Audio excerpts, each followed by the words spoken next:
Bisikleta man ang gamit mo o pribadong sasakyan o pampublikong transportasyon o kahit mas gusto mong maglakad patungo sa iyong destinasyon, lahat tayo ay may mahalagang ginagampanan para gawing ligtas ang ating mga kalsada. Narito ang ilang paalala para sa ating lahat na gumagamit ng kalsada. Una, sundin ang pinakasimpleng alituntunin.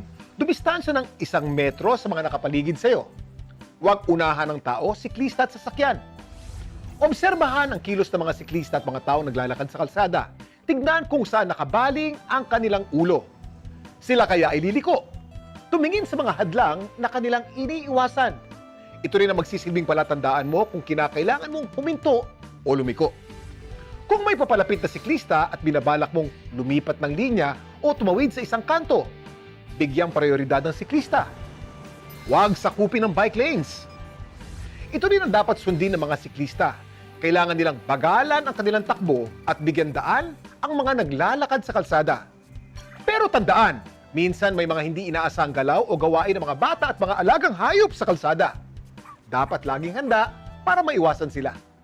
Laging kaliwang daan ang gamitin para mag-overtake. At syempre, huwag magmamaneho kapag nakainom o nasa impluwensya ng droga.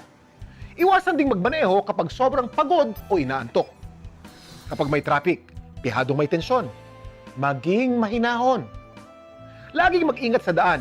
Ang mga aksidente na minsan umaabot pa sa pagkamatay ay madalas dahil sa bilis ng takbo ng sasakyan. Subukang intindihin ang kalagayan ng bawat gumagamit ng kalsada at tumulong sa pagtataguyod ng mabuting asal sa daan. Magkakaiba man ang ating pupuntahan, lahat tayo gusto lamang makarating sa ating paroroonan.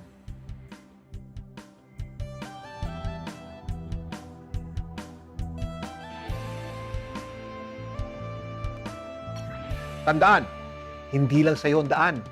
Hati-hati tayo sa daan para ang biyahe dire-diretso lang.